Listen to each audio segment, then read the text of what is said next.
Hi, everyone. So welcome back.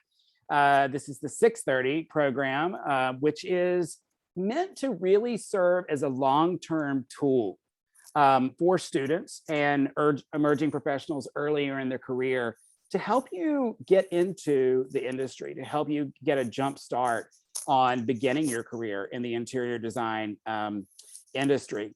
It's going to be less of a panel discussion and presentation as our other programs have been, and more of a conversation. But there is some formality to it. As you'll see, there are some PowerPoints that will be shared and some presentations that will be made. But it is considered a tool. And I just want to remind everyone that all of our programs are going to be uploaded to the YouTube channel of the ASID New Jersey chapter. And we hope that everyone will consider them reference tools to look back on. So starting as early as Monday, we will have the programs being uploaded in the order that they've happened. So please do look back at this one, particularly when you're starting your journey with looking for an internship or a first job position, or even a second job position, whatever it is you're looking for in the design industry. We're going to hear from a number of professionals tonight. We're going to hear from Lynn Stamotlatos, who's a career counselor. We are going to hear from Tammy Bolden, who if you were just at the commercial design program, you heard Tammy present there. But Tammy is also, in addition to being a practicing interior designer, she is the professional development director for the ASID New Jersey board. And you will hear from me, Jeffrey McCullough, adjunct professor at Berkeley College in New Jersey and Parsons School of Design in New York City. At Berkeley College, I teach two courses that have to do with this topic.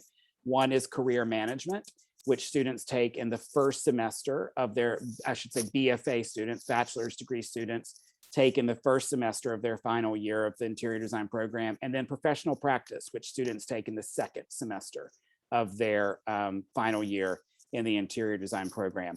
But we're also going to have video play from our current president of ASID New Jersey and two past presidents talking about what they're looking for when they're considering employees. So that's you're going to get a lot of information tonight, but it's such great, valuable information that you don't always get in one sitting like this. I'd like to turn it over to our president of the ASID New Jersey chapter, Virginia Liberato. Thank you, Jeffrey, and thanks everyone for joining as this dynamic programming continues. I want to just take a moment to thank all of our chapter sponsors, Design New Jersey, Sherwin-Williams, Benjamin Moore, and Ferguson, and also our Student and Emerging Professionals Week sponsors, Du Chateau Floors, Michelangelo Designs, and CSS Lighting.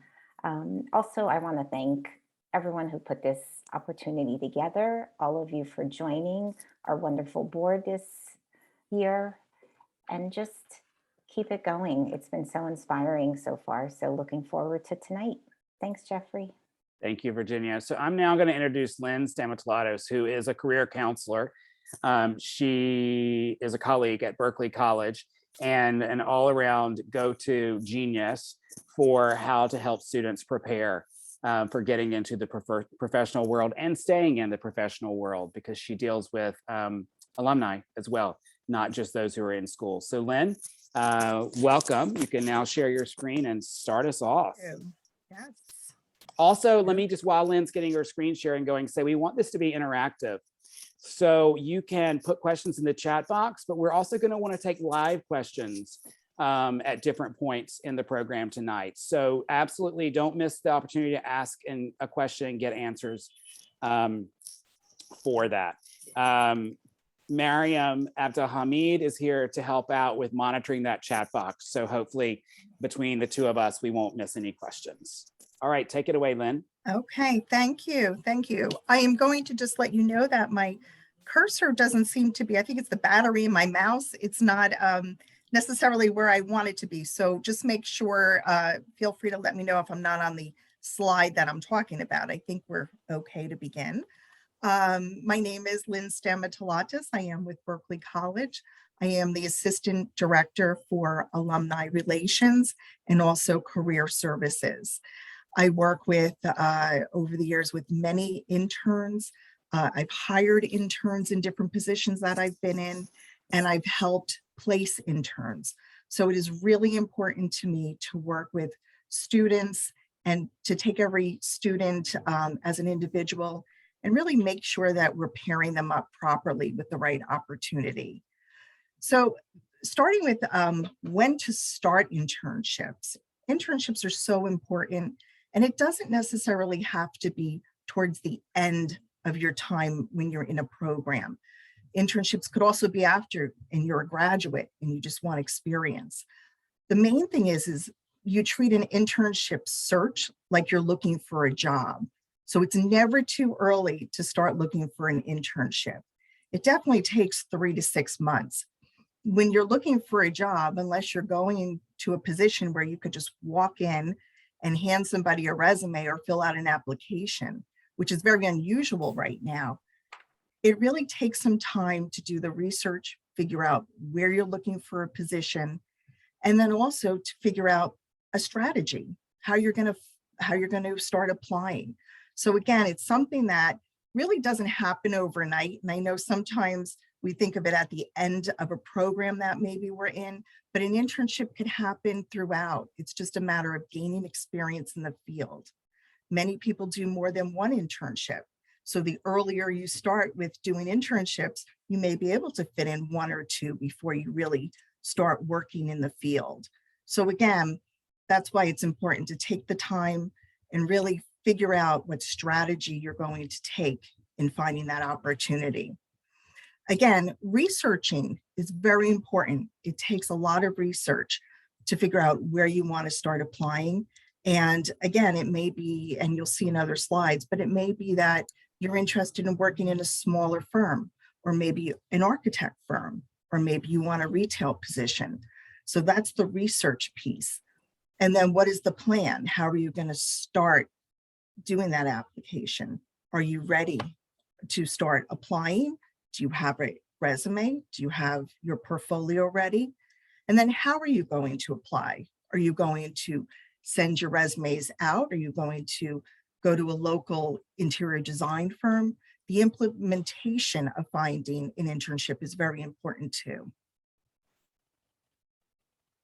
If anybody has any questions, I am going to keep my eye on the chat, but I'll try to take the questions at the end. Okay.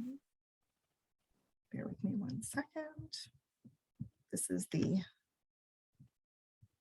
If you're on a laptop, you should just be able to use your arrow to go to the next. It's not, I know, and I was having an issue. Bear with me 1 second. You should be able to, you would think, right? It moved. You've moved to now. It moved. Okay, perfect. Okay, so again, we go back to where we find an internship, and this is really why you want to start 3 to 6 months at least thinking about your internship. You know, your local community is one of the best places to find an opportunity. You know, maybe you live in a community where there's a lot of little interior design firms. They may be advertised in your local magazines, your home magazines. So that is something that you might even frequent. You might go into a window treatment shop or a furniture store. So those are things that you want to take a look at. Right in your own community, there are resources for internships. And again, you start building you're building your list of opportunities by just observing what's around you. The other way of finding an internship is networking. So, you know, what is your network? Is it your organizations that you maybe belong to? Is it a family friend who may be in the design industry? Maybe it's a real estate agent that works with an interior design firm. These are things that you want to think about. What is your network, and how can you utilize your network to find an internship? Sometimes it happens to be a family member, and it's somebody that you went to their house and they just redid their house, and you asked them who did your decorating for you, or who, you know, redid your kitchen. And that brings opportunities in. You could reach out to that person. What a wonderful way to say, I happen to have seen your work at somebody's house, and I'm really interested in working with you. Again, that's when you start thinking about who's in my network that can help me find that opportunity. If you are a student, career services is a great place to start looking for opportunities for you. It's also important to talk to your professors. They're in the industry and they have leads that can also assist you.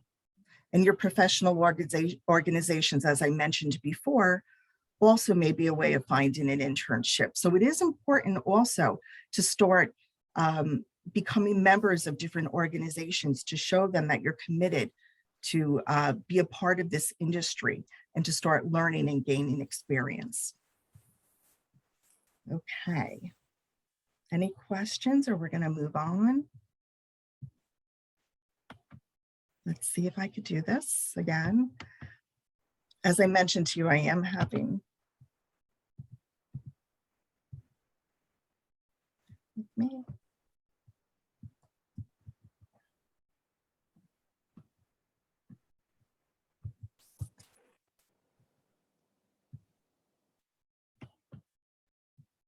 Let's see if I could just do it from here.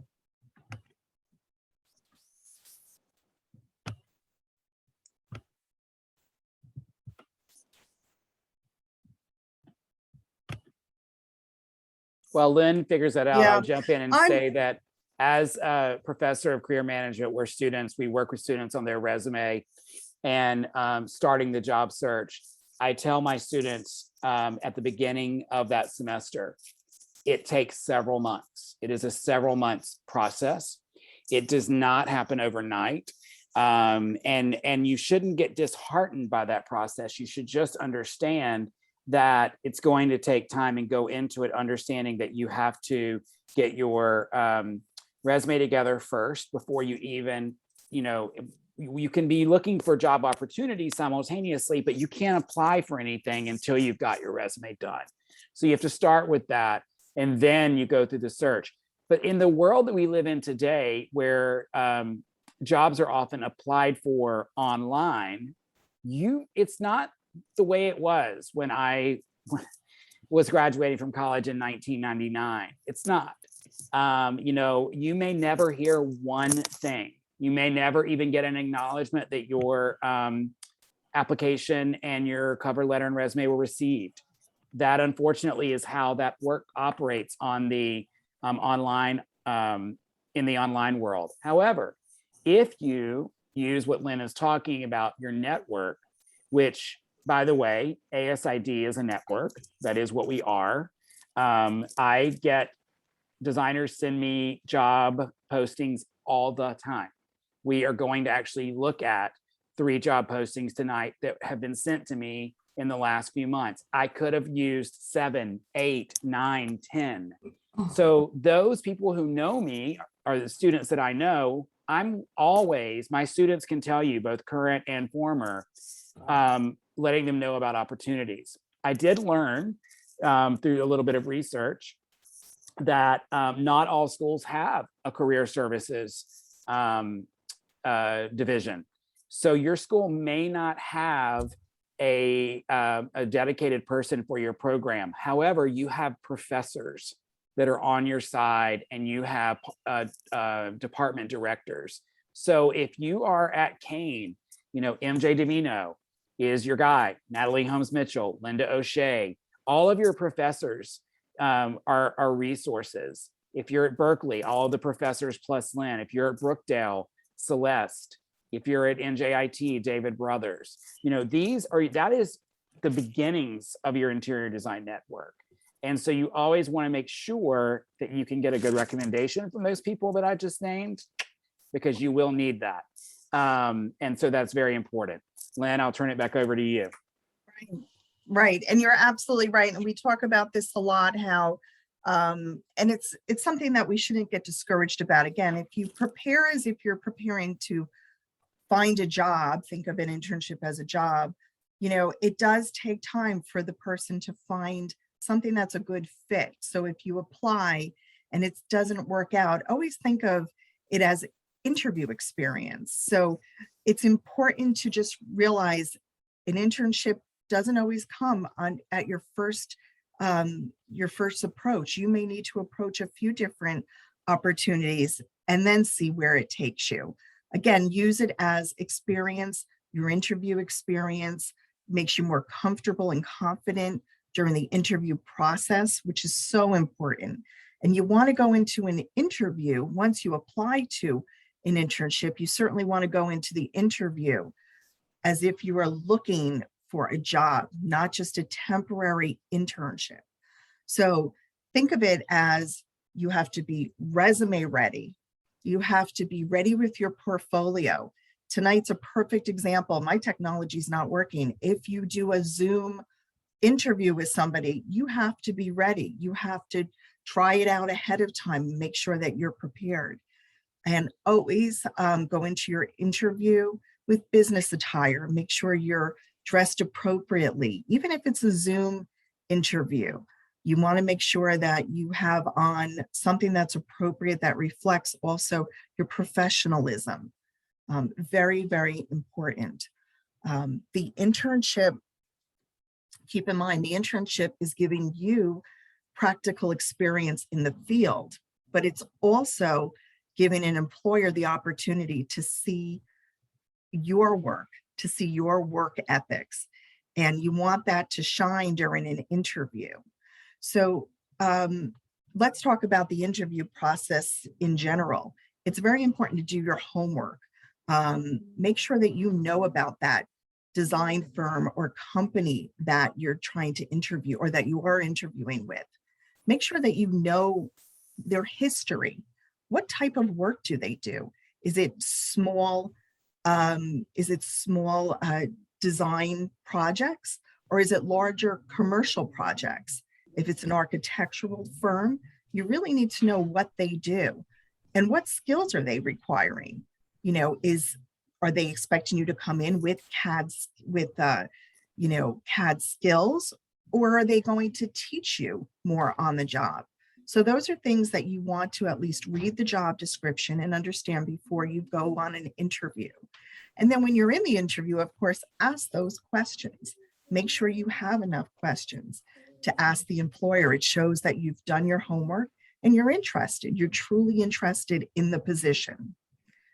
The other thing is when you do go into the interview, it is important, again, to bring a full portfolio. Your resume should be any resume that you submit. Make sure you have somebody else look at it, that it is appropriate to the position that you're applying to. Your resume should make, if you're applying to an interior design firm, make sure you're not sending a business resume that you might have used before in the past, and make sure that you have key words in your resume as well as your cover letter that connects you to that position that you're actually applying to. It shows that you've taken the time to make sure that you really understand what the employer is looking for. So I just want to mention, I don't know how much more time I have, but I do want to just mention one other thing that's very important with an internship. The follow-up is extremely important. Again, think of it as your job. The follow-up, whether it's writing a thank you note right away and dropping it off, or sending an email. If you have a moment, put it together as soon as you finish that interview. Think of a few things that you touched upon during the interview. Make sure you put that in the thank you note. You want to personalize it. Interior design is an area where customer satisfaction and reputation is everything. So you want to express to that potential employer, whether it's an internship or a job, that you've done your homework and that, again, you're really committed to working with that firm. And I think that well, good, because you're yeah. gonna be a part of the conversation. So I'm gonna go ahead then, and Christina, can you share the video, or am I sharing the video? Can you share the video? Yeah. So we're gonna watch this awesome video, that has been, what I did, let me explain how this went. I reached out to some designers and gave them the prompt of what is your best advice and what are you looking for when you are interviewing potential candidates for a position. And so they've responded, and you're going to see this video of which is them talking to you about giving you really good, very good direct advice. So let me just get this screen shared. Sorry, 1 second. Here we go. Okay, everyone turn your volume up so you hear. And let's go.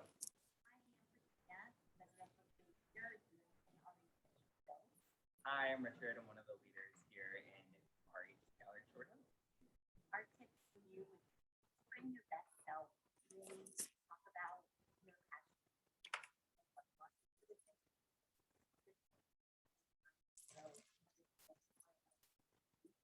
Yeah, I would agree with that and just say that really emphasizing the connection that you look forward to making with your clients and your peers is always a big thing for us. We're an industry led by our clients and it's huge industry for design. So continue to focus on that and emphasize what you're truly passionate about. That is really the key for success. And ask lots of questions. Hi, everyone. I'm here today to talk to you about cutting for approvals. So a cutting for approval is also known as a CFA. And anytime you're ordering a custom item, such as a window treatment, there can be many components involved in that. So what you're going to do is you're going to call the manufacturer. You will say, I need a CFA for 10 yards for a window treatment. And you'll know that because your workroom will have already given you the number of yards that you need. And they will hold that number of yardage in their stock, and they'll actually send you a piece or a cutting like this that that will be from the exact bolt of yardage that you're ordering from. It'll have a side mark on it. You always want to mention who the client is and the room that it's going into in case you're doing a multiple room project. And they'll be holding that number of yards. Always order a little bit extra as well, because if you're doing pillows or anything else that might be that might coordinate with that fabric, then you'll be assured of having that extra fabric. It doesn't cost anything to hold.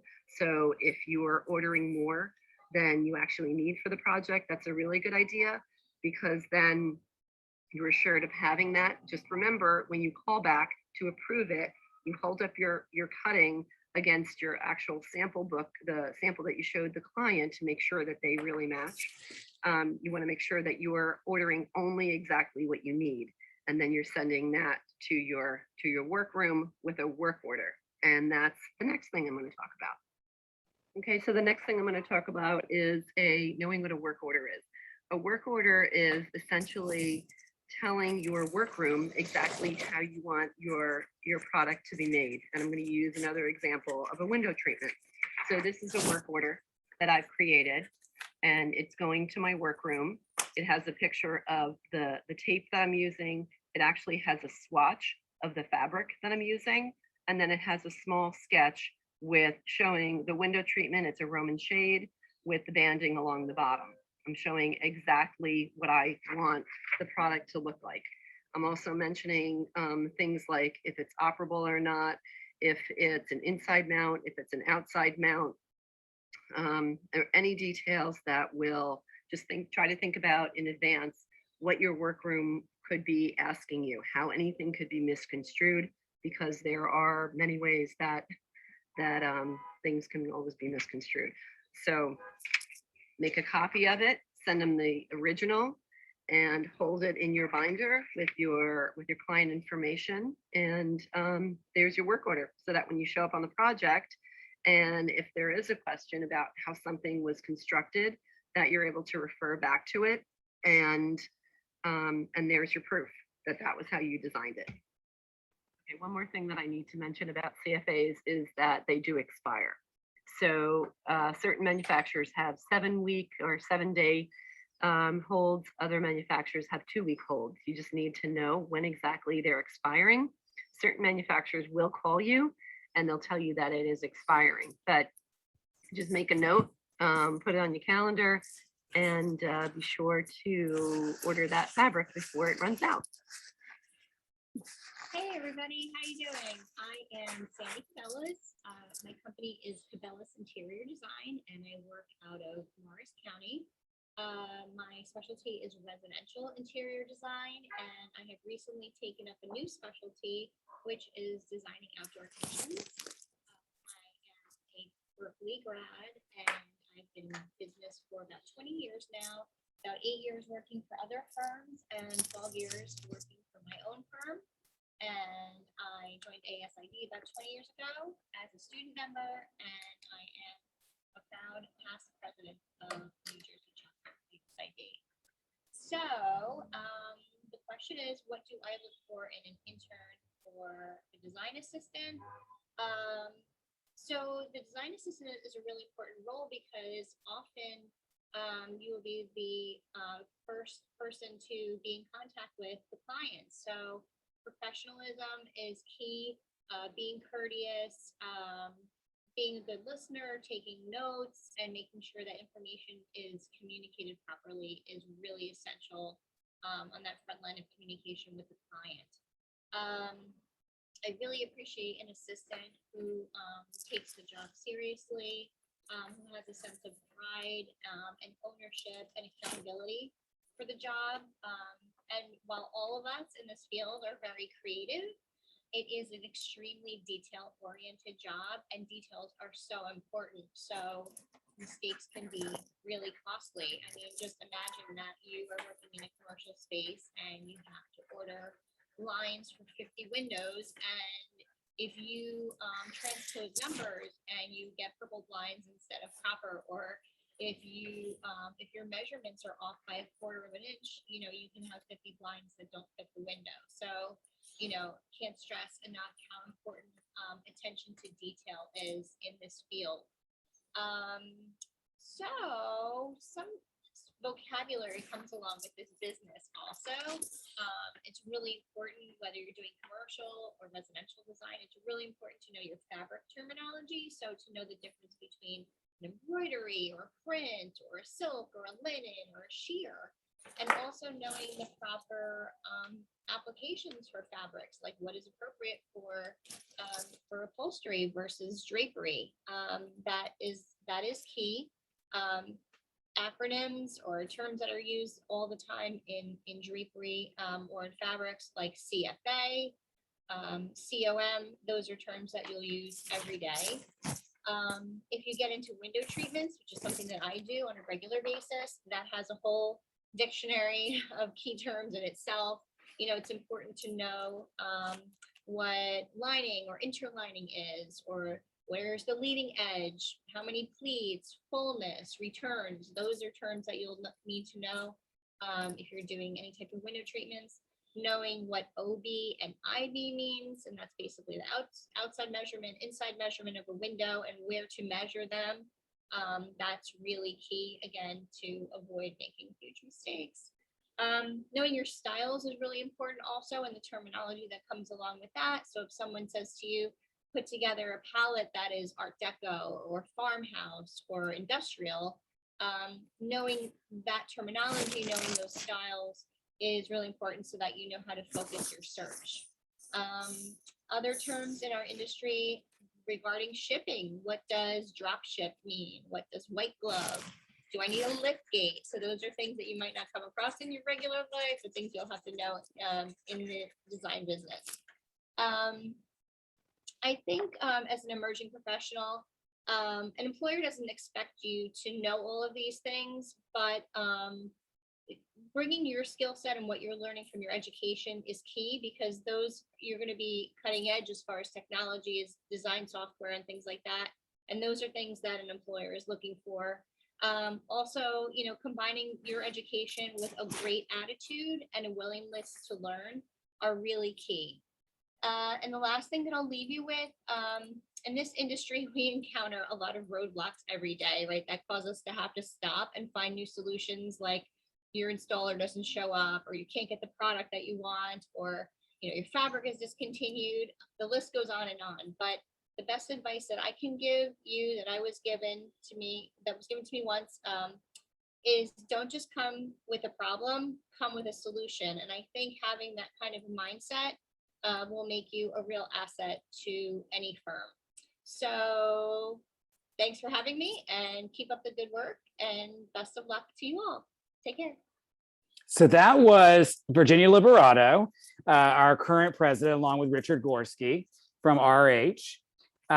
Terry Fiore, our past president, who many of you might have heard speak last night at the residential interior design program, and Sandy Cabellas, who was president before Terry. Now, I would like to ask Tammy Bolden, who just spoke earlier tonight at the commercial design program, to talk about what it is she's looking for and what does she hope that interns or new hires know when they come to her. I want to just be fully transparent here and say that the whole reason why this program was designed, the first time we've done this program during Student Week, is that it came out of conversations that I had with Tammy Bolden, Terry Fiore, and Diane DeRocher, three very successful interior designers that are very active parts of ASID. And it was through conversations that they had that I thought, that I had with them, that I thought, we need to look at some things.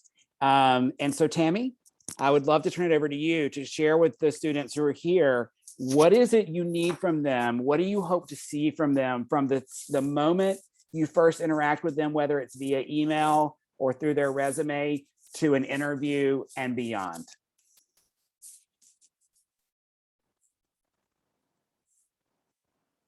Is Tammy here? She's muted. Oh, Tammy, unmute. I'm sorry. Well, thank you everyone for joining us for this very important topic.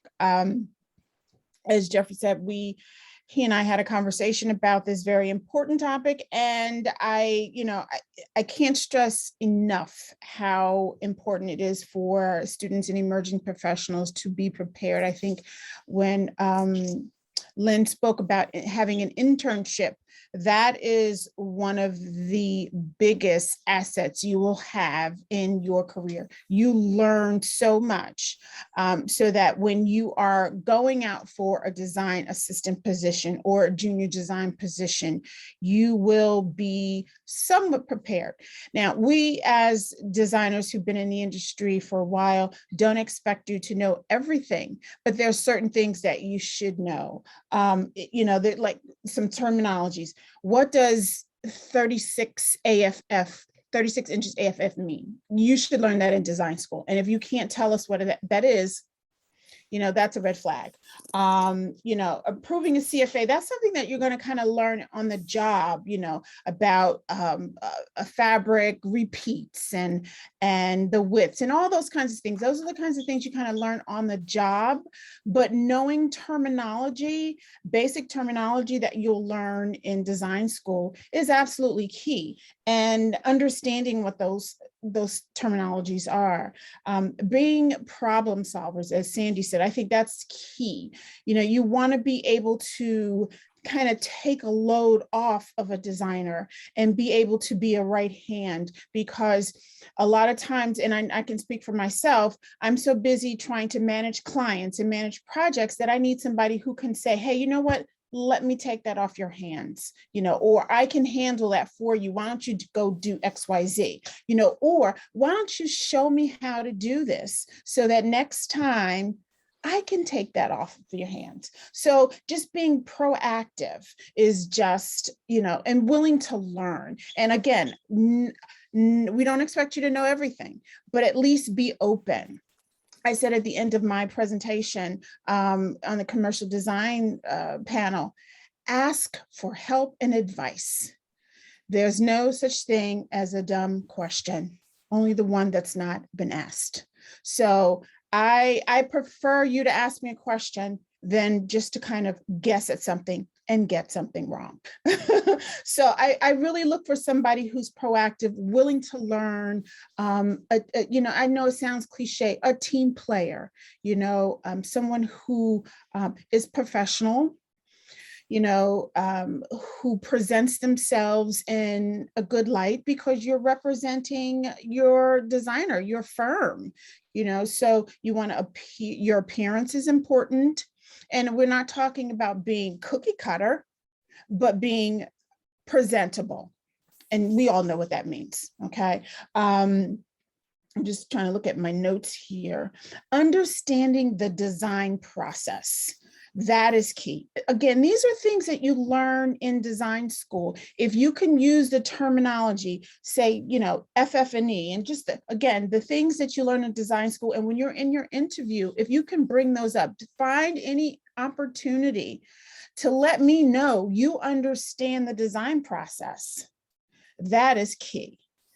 Tell me what the steps are in a design process. What's, what's construction administration? When we say that, what does that mean?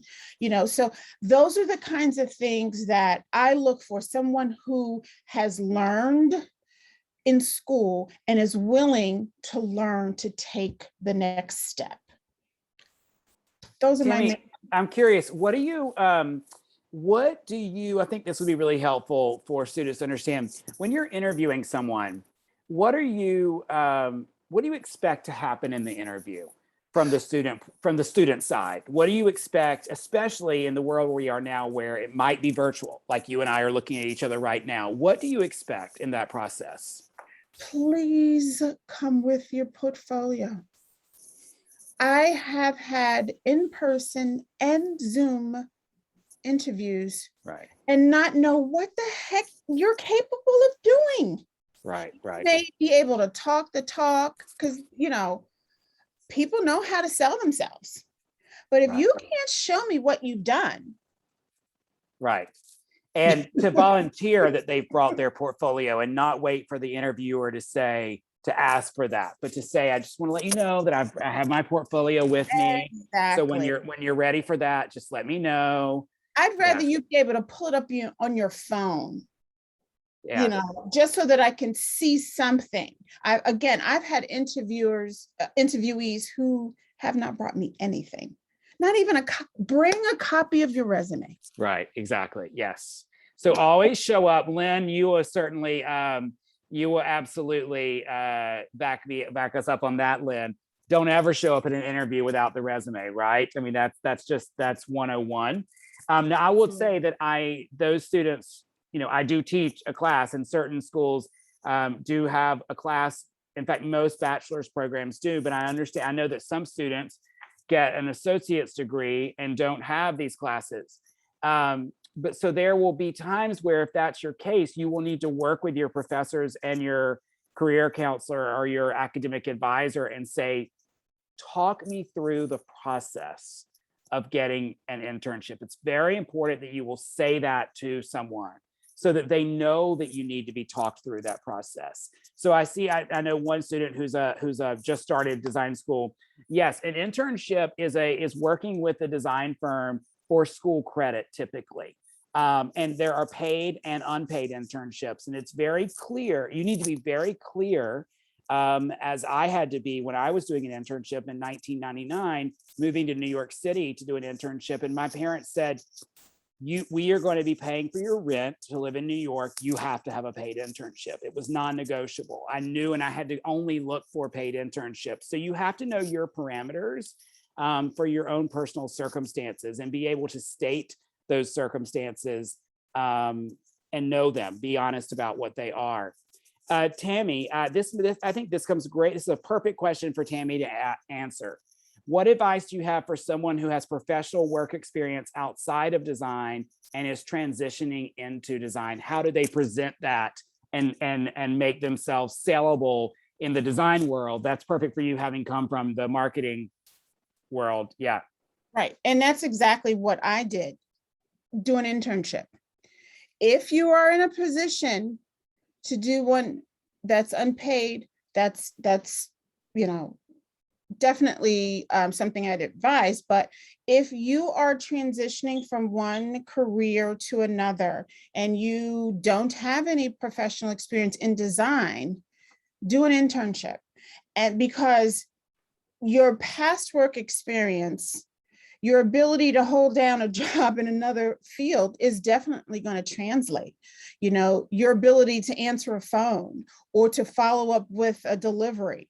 You know, if you've had professional experience, those skills are going to translate into the design world. But what you need to know is the specifics of interior design. And again, shadow a professional. You know, that's one of the big things that we were taught when I first joined ASID at Kane. We had to shadow a professional. There was, I think it was a week's program. So those are the kinds of things. Call some designers. I cannot imagine if I got a phone call right now from someone who's looking to transition into a design career and they're in design school and they say, hey, you know what? I want to shadow you for a few weeks. Yeah. You know, as long as they can show me their resume and they can tell me that, you know, show me that they're professional and have had other work experience. But then this way, that person can kind of get an idea, you know, hear those buzzwords that they can kind of, you know, take notes all the time. You know, if you hear me say CFA or FFE, FF&E, what's AFF, you know, all those kinds of acronyms that we use, take good notes and be a sponge. You know, that, I mean, that's how you've got, sometimes you've got to work for free to get to where you want, you know, where you want to go, especially when you're transitioning into a new career. That is why if you were at last night's program, we're in Victoria Edblad and Diane Gote talked about the mentorship program that ASID New Jersey offers to student members. It is and emerging professionals, by the way, you don't have to just be a student. If you're just starting out, it is a wonderful program. I mean, I too, like Tammy was talking about, when I was in design school, it wasn't an internship because I wasn't getting school credit for it, but one Saturday a month, I just usually like just half a day, I shadowed an interior designer for about, I guess, a year and a half to 2 years. And it was fantastic. I learned so much. And so when I moved to New York and accepted a paid internship, I already felt like I had a little bit of a leg up because I had that experience just shadowing a designer. So those are very, very, very important. And for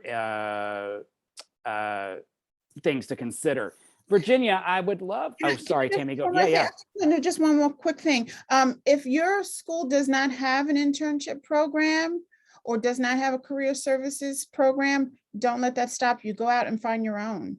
You know, scour social media, you know, LinkedIn.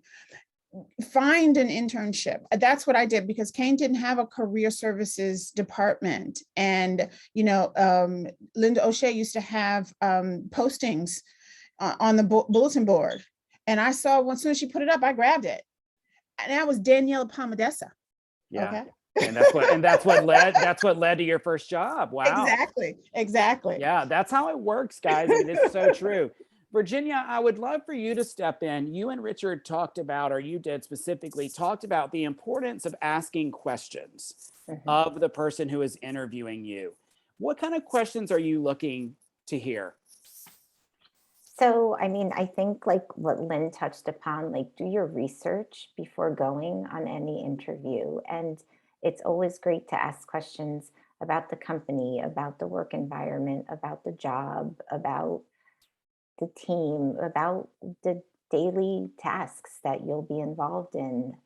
I feel like you can never ask too many questions, right? And if it's in the back of your mind and you remember it after you leave an interview, follow up with that question, you know, send an email, make a phone call.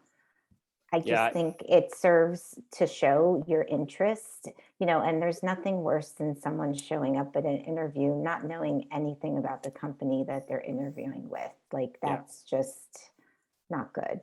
So I do mock interviews with my career management students. And one of the questions that I always ask in the mock interviews that I do is, what is it about our firm that appeals to you? Why do you want to work here? And I'm expecting them to have done their research, Mhm. spent time on the firm's website, and to speak specifics Mhm. about name projects, Right. that they saw on the website. Be very, very specific, because it shows that you've done your homework. We're going to look now at some job descriptions so that we can actually dive into the language that surrounds our profession in terms of, and these are all, just so you know, these are part-time positions. Well, one is a full-time. This is not, these are associate or assistant interior designers. Okay, I want to make it clear that the job descriptions we're looking at right now. This is one from Coco Interior Design in Ridgewood. And you can see they are looking for someone who has a degree in architecture or interior design with 0 to 2 years of experience. So this is an entry level, it really should say assistant interior designer. New grads encouraged to apply. Proficiency in AutoCAD or Chief Architect, Revit, SketchUp. Energized, creative, and loves interior design. You see that comes right after those technical skills. That means that it's right there. Like, they need that as much as they need the technical. Detail oriented, that's what Sandy Cabela's talked about. And I have to say that that detail oriented is going to show or not Mhm. in your resume.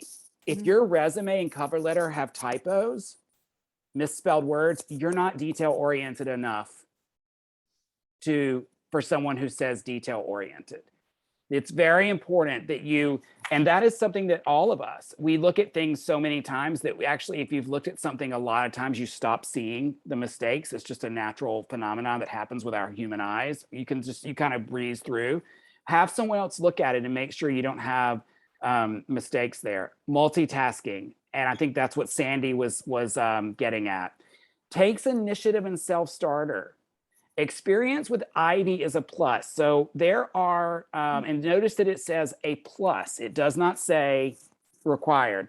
Ivy is a software system like Design Manager and others that are specific to our industry. And that is for the bookkeeping and the ordering and all of that aspect. But note, it just says a plus, not required. Our design associate will support our lead designers on a day-to-day basis by doing site measuring and creating floor plans, building elevations and rendering, speccing furnishings and collecting samples, tracking product purchases and creating weekly reports. Administrative duties include answering phone, creating project files, copying, scanning, and filing. That's all pretty standard fare. Tammy, I'm guessing you might have some thoughts on that. I mean, we're going to look at yours in a second, but that's pretty standard fare, I think, right? Sure. Yes, Yeah. absolutely.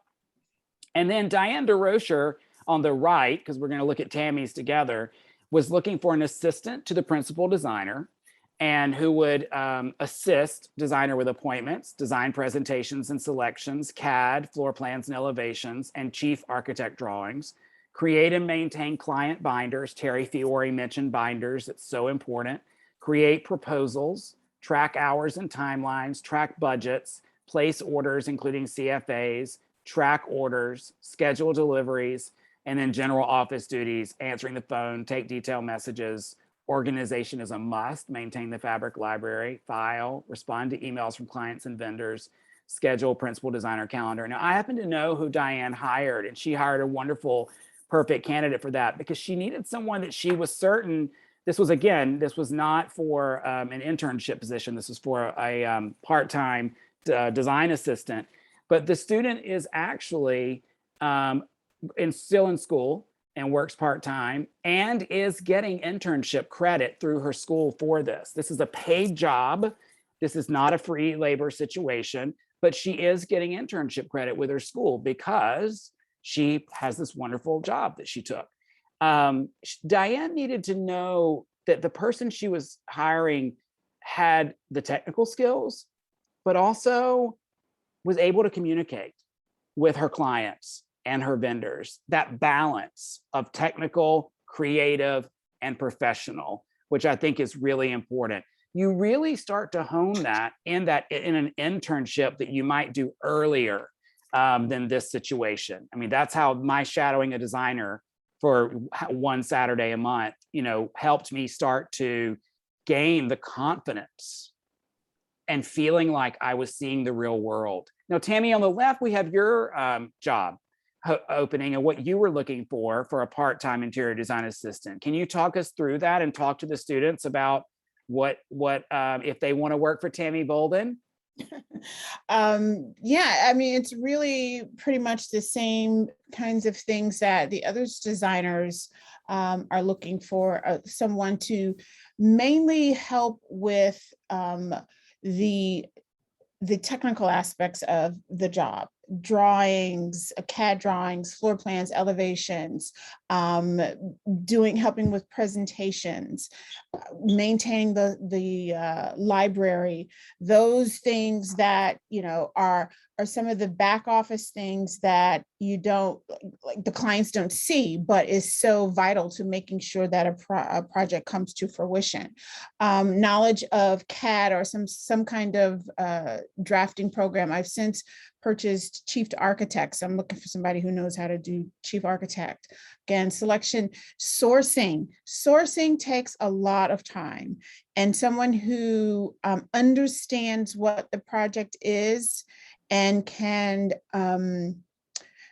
understand my aesthetic and my client's aesthetic so that they can find the right materials.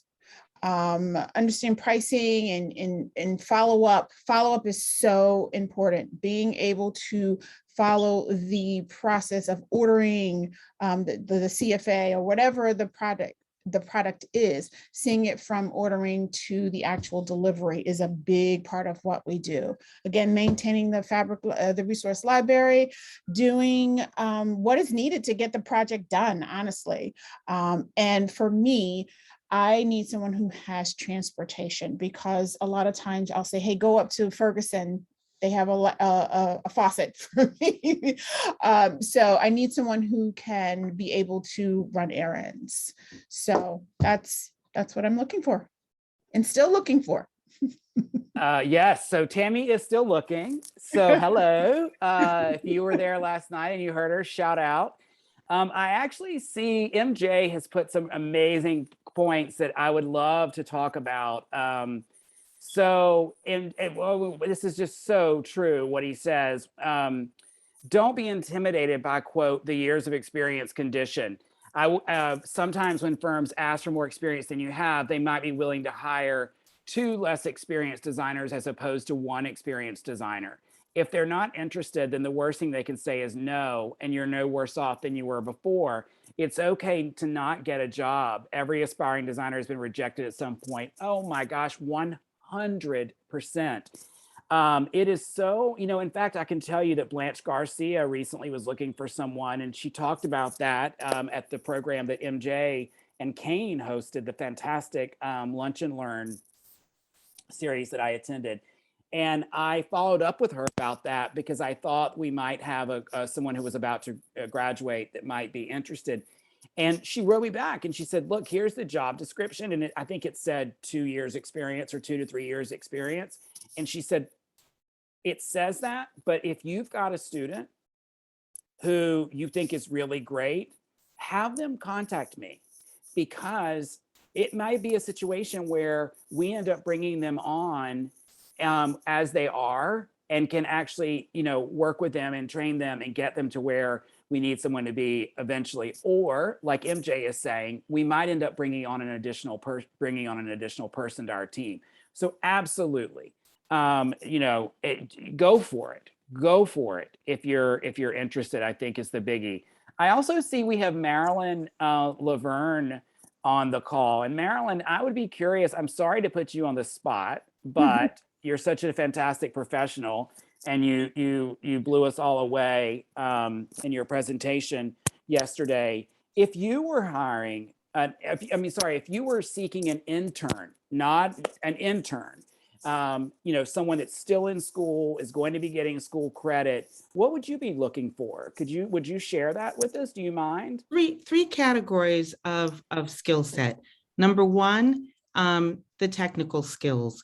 This is a job that more and more is dependent upon being able to show what your ideas are graphically, and technology is a really important part of that.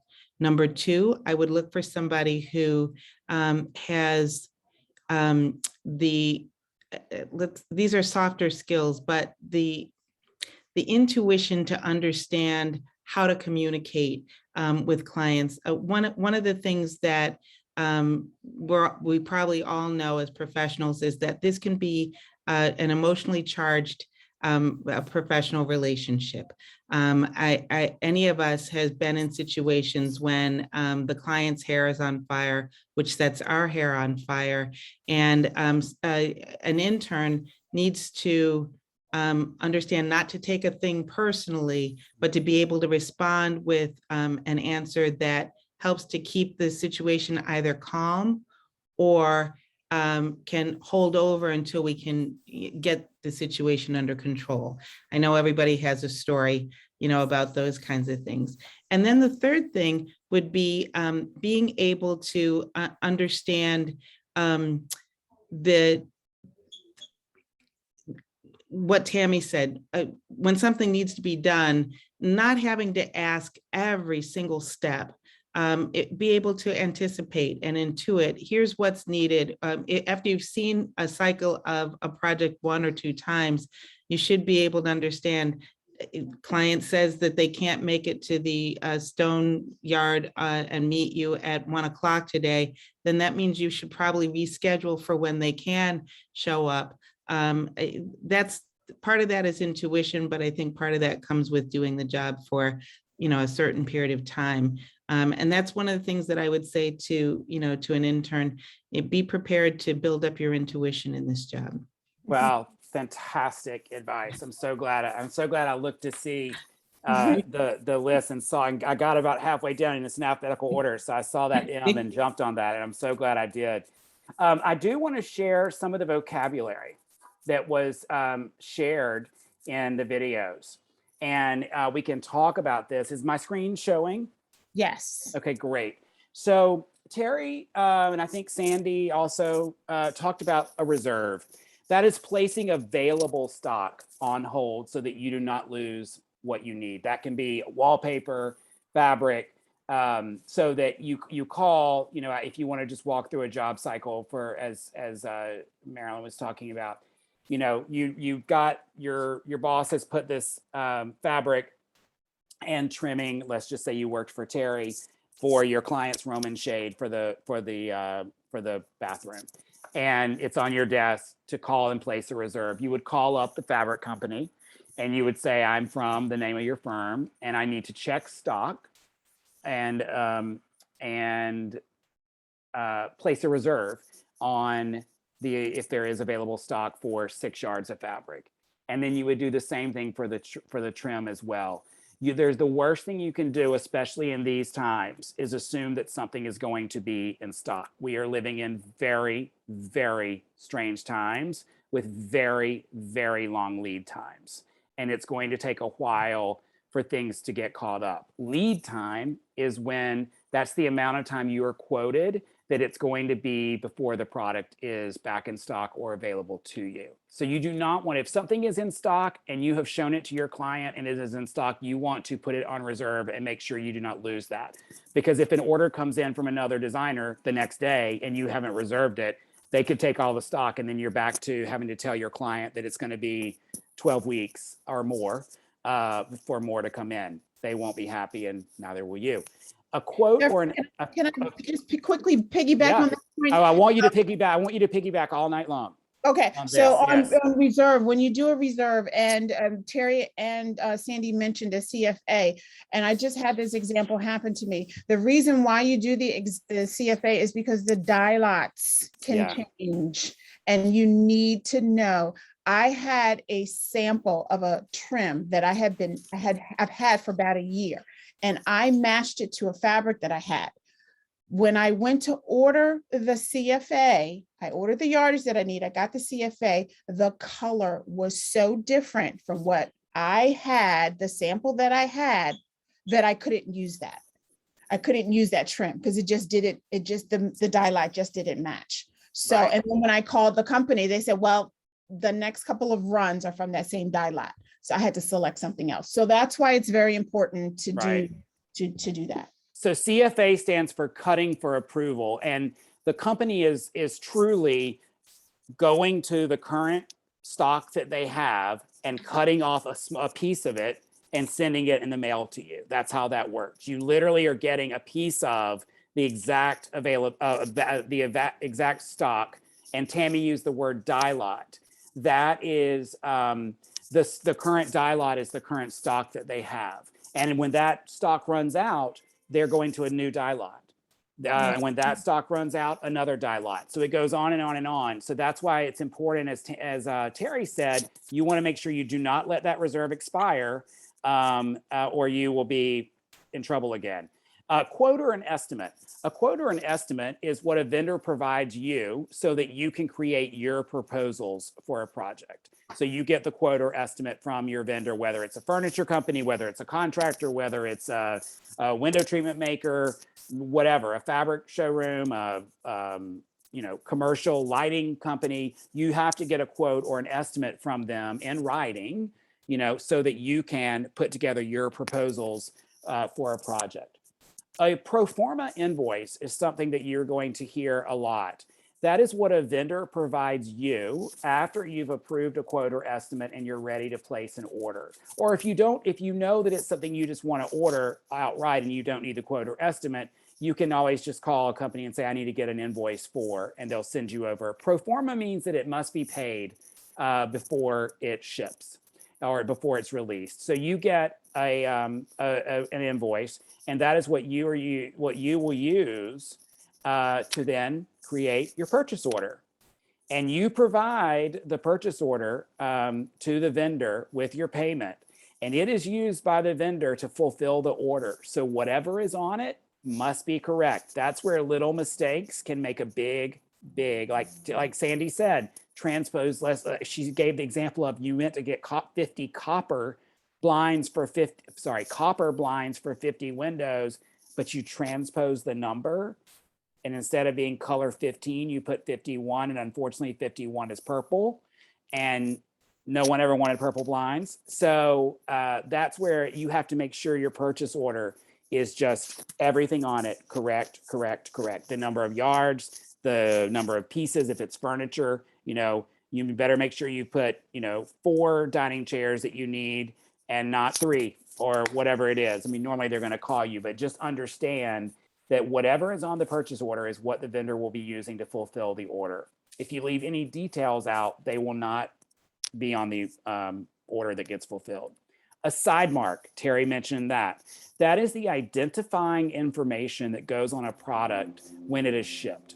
So typically it is something like this: design firm name first, / client's name or project code, because sometimes you use a project code, / room, / exactly what it's for. So let's just use Terry's example, since you all have seen her work through that process. It would say Fiore Interior Design / her client's last name or project code / I'm going to say it was a bathroom, master bathroom, primary bathroom, sorry, / Roman shade fabric.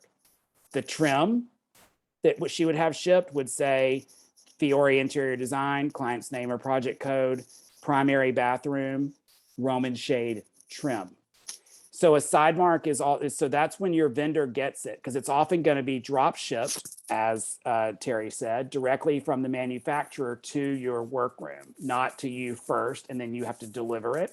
Or if it's a piece of furniture you're having made, it will go to the furniture company or upholstery workroom and not come to you. You're not going to get that. So you want to make sure that your side mark, so that when it arrives, it's very clear to Baker Furniture or to Cheryl Furniture or your local custom furniture maker exactly what project and product that is what they're receiving is for.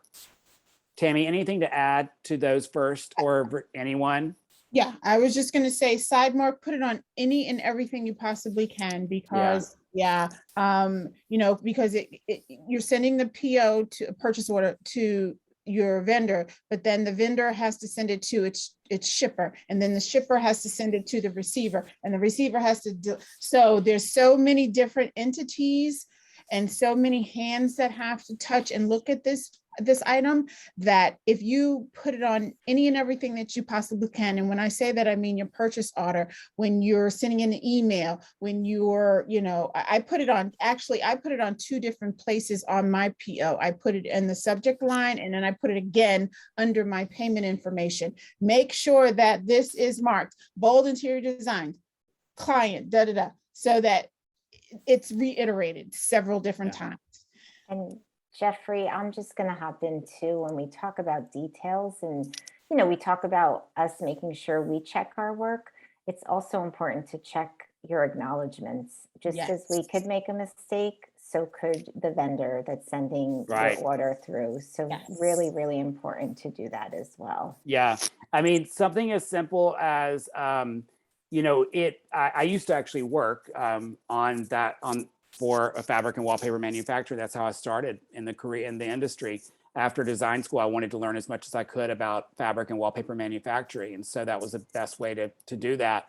And it could be something as simple as something in the warehouse being misplaced, where let's just say Henson's Wallpapers, where I worked, always began with HP, and then let's just say there was HP 0282 is one pattern number. And unfortunately, HP 0283 right next to it got misshelved. You could, anything, or a computer coding error. So always check the paperwork you received from the vendor multiple times, and check your paperwork you're sending to the vendor, because this is when it becomes a costly mistake for the designer, because it's not our clients, it's not the client's fault, right? So it can become very costly if these mistakes are made. Tammy, were you going to jump in? Yeah, I was going to say I had that happen this morning when I placed an order with Hudson Valley Lighting. When I put it in so quickly, I put in my zip code into my client's ship zip code. And because, I just typed it, how sometimes it auto populates? Yeah. You have to, so it auto populated, but I didn't check it properly. But when I got the order acknowledgement, because I review my order acknowledgement, I noticed that it had my zip code and not my. Now, that's a small thing, but it could delay the shipping. And this client needs, and we specifically ordered this sconce because we need it next week. Right. So that could have delayed Yeah, it. good point. You have to check that order acknowledgement. Students, I want you to read MJ Davino's comment in the chat box, because I feel the same way. When a professor tells you to put your file with your name in all caps, period, the name of the class or what it is you're turning in, period, the semester and year, do what the professor says. Okay, vocabulary more. If you are ordering, thank you, MJ, I love that. I'm glad someone else feels the same. If you are ordering furniture, you might be providing your own fabric. And if so, or leather, that means you are doing COM or COL. It means that you are providing, the designer is providing the upholstery weight fabric for this piece of furniture. The company is not providing the fabric.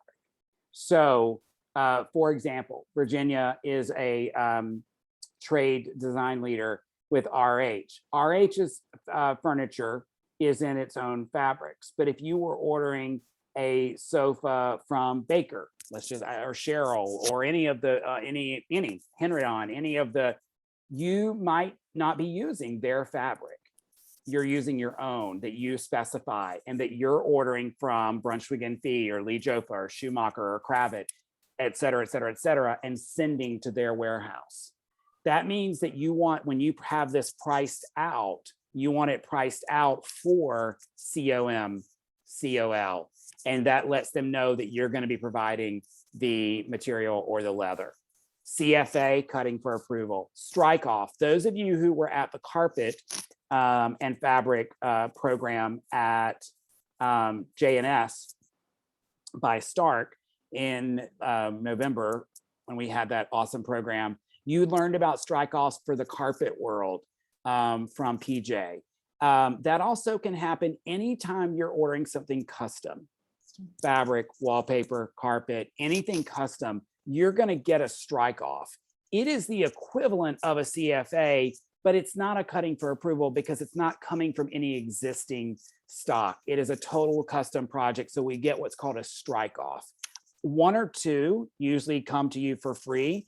After you get past that point, they often will start charging for strike offs because the strike offs are going to be bigger than a CFA is typically. But you should just know that language, strike off. You're going to work for a design firm and already knowing any of this language is going to make you very valuable to the firm.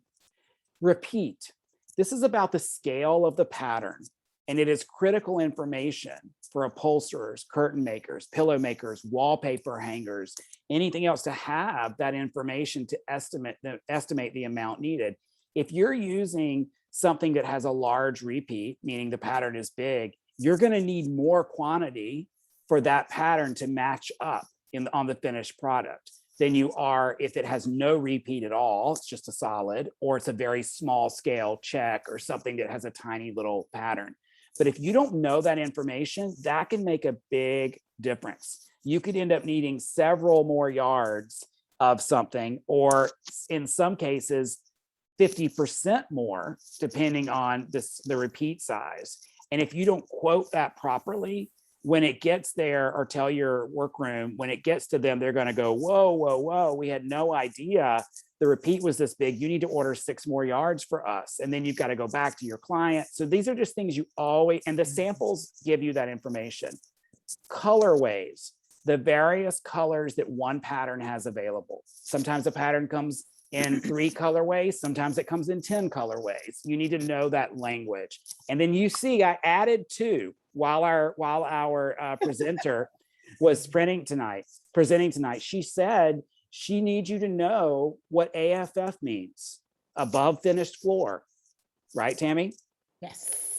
She needs you to know so that when you are giving the instruction to the electrician to hang the chandelier or the pendant light X number of inches AFF, or you get an email from or text to the office, or a phone call from the electrician who says, hey, I'm on the job site. How many inches AFF do you want?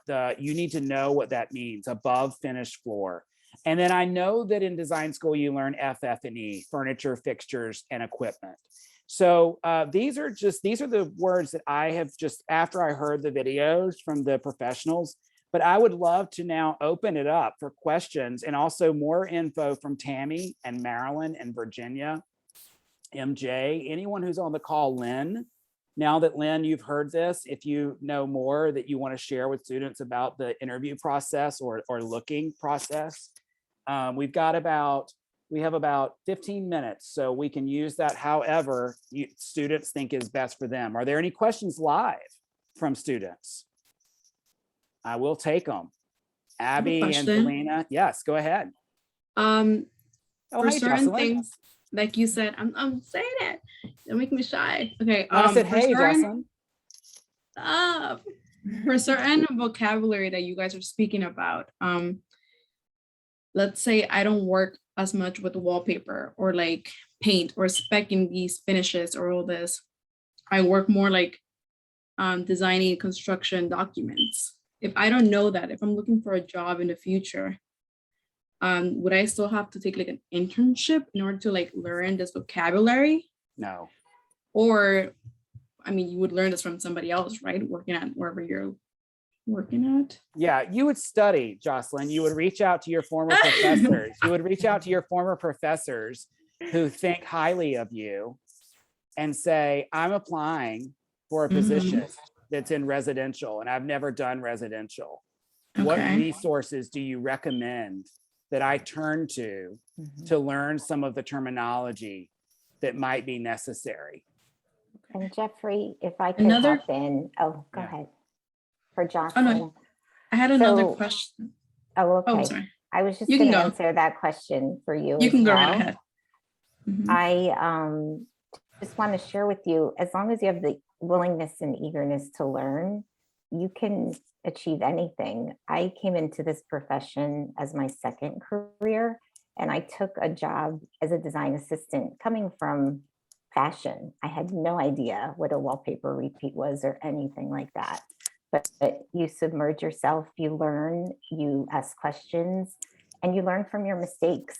Unfortunately, all of us know that we've done that. You make a mistake of ordering the wrong yardage once, you won't do it next time. And you have to submerge yourself in the industry to learn it. And the best way is to learn from a professional like we're talking about. Right. And I think having them invest in you to want to take you along the journey with them by putting is your true. best foot forward. Yeah, I've learned that a lot. I think if you don't mind, like a big tip that I've learned in the last few, so I recently graduated in August, and I transitioned from an internship into a full-time job. And I think the biggest takeaway that I took is that you want to get along with people who are willing to teach you, Yes. because there are not many people that are willing to teach you in the industry. And that's a bit sad, but I guess that's just like for the students. I don't know. Another thing I wanted to ask was that, I mean, with these vocabulary words, you would also have the help of like vendors, right? Like if you don't know certain terminology and how to get like a certain product or whatever of that sort, you do have vendors as well, right? That can communicate with you and teach you all this terminology in their industry. Of course, yes, absolutely. I mean, as I said, I started out on the vendor side of the world after I graduated from design school, and you know, often there would actually be, you know, someone would call from a design firm. I'd answer the phone, and they'd say they wanted to check stock, and you know, I'd say, and do you want a CFA with that? And if it was someone new, they might say, can you tell me what that is? What is a CFA? And of course, I would say a CFA stands for cutting for approval, and it's going to be from the exact die lot that I'm reserving in the computer system right now. So yes, you always want to have your team and work with your vendors that you know. I, by the way, am so happy to share this PowerPoint, but it's in the beginning I said, and I really want students to think about that, all of the programs that ASID does are your resources. This is going to be available to you on YouTube next week. You know, reference this. You have that vocabulary list now. It's yours. It's yours. Screenshot it and save it however you need it, and reference it. And that goes to everyone. Tammy, Yes. would you do you have some more words of wisdom? I was just going to piggyback a little on your Jocelyn's comment about the vendors. Most vendors have representatives who represent their brands, and it's very important to establish a relationship with those vendors, with those reps, so that they can, if you're in a situation you know, where you need an item quickly and they're saying it's back stock or whatever, if you can reach out to your vendor, I keep saying vendor, I'm sorry, your rep, they can help expedite your issue. And that if you know that you need to outfit a house for the summer, a client has just bought a beach house and you need furniture, call your rep and they can say, hey, let me show you what's in stock. I wouldn't order that because that's going to take that's coming from Vietnam, and Vietnam, everything from Vietnam is sitting in the water right now. So you build a relationship with your rep and they can really help you with your projects. Yeah, big time. Yeah. Big time. Tony, I want to answer your question. What is your recommendation for getting credentials such as NCIDQ, LEED, and others? Well, obviously, we don't need to put the cart before the horse. You need to finish your degree first. But we do have that. We had that fantastic NCIDQ and CID program last night that'll be on YouTube next week, and all of the routes to NCIDQ and are there for you. Tomorrow we are going to have Blanche. I'm sorry. Jalen, I think, has his hand up. Oh, let me just finish answering that. Tomorrow, Blanche Garcia is going to be presenting about using marketing. And I can tell you that she is a well AP and lead certified designer. So if you want to hear directly from a designer like that, attend tomorrow's program at 12 noon or watch it on YouTube next week and hear what Blanche Garcia has to say about that. Marilyn Laverne also talked about NCIDQ last night. So hearing what she had to say would be great. And who had their hand up, Virginia? Jalen. Jalen. Go ahead, Jalen. I just had a brief question. Since the field is creative, for the panelists, how, in terms of resume design, what's too far in terms of ornamentation? You know, sometimes that you can stand out in that way. Where's the boundaries for this field since it is creative? I'm gonna let Tammy take that one. That's an awesome question, Me? Jalen. Oh boy.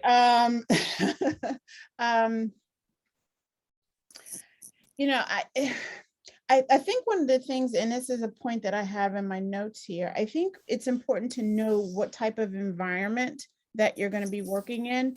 You know, for me as a solopreneur who does primarily residential and light commercial, I love seeing creativity, but maybe not so over the top.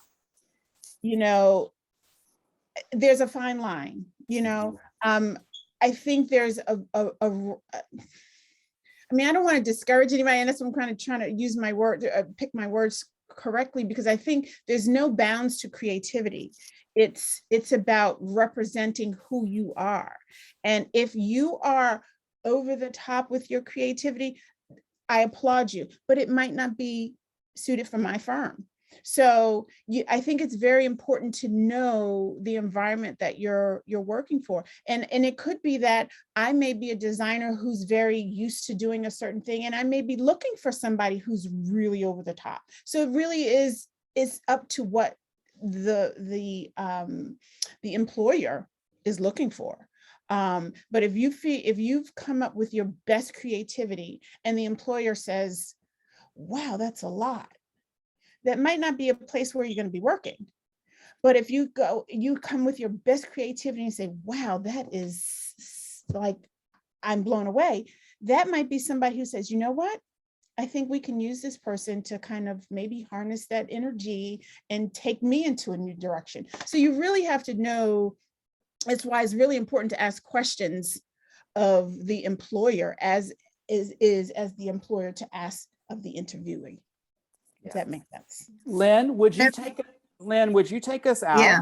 with an answer to that question? Yes, yes. And this is why it's so important to do your research, know who you're applying to, know the prospective employer.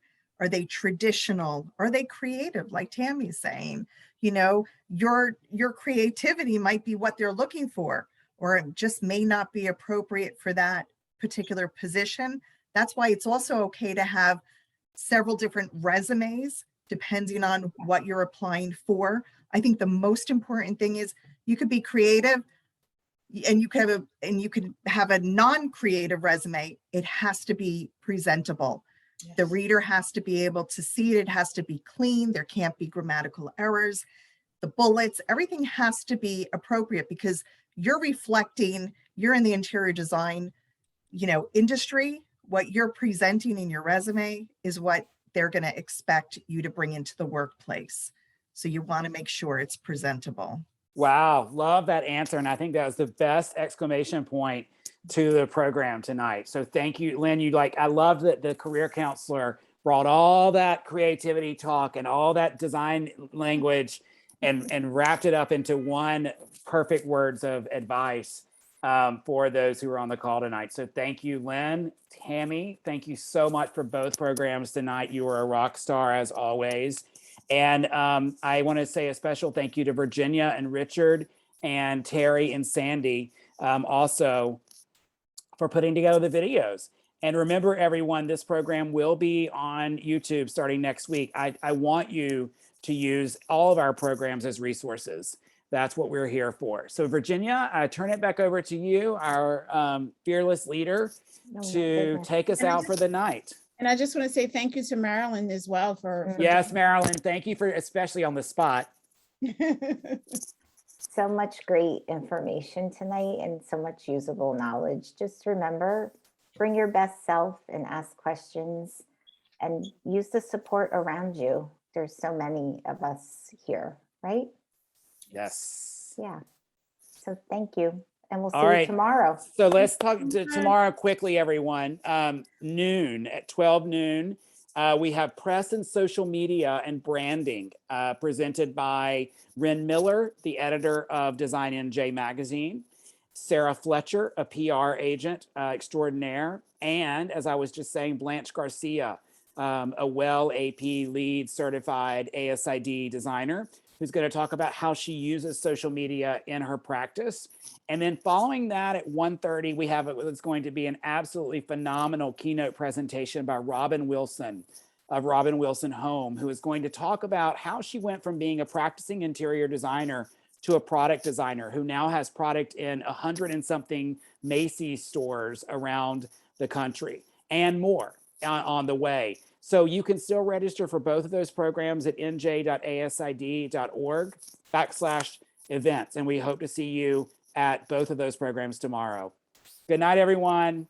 Good night. See you tomorrow. Good night. Bye. Bye-bye. Good night.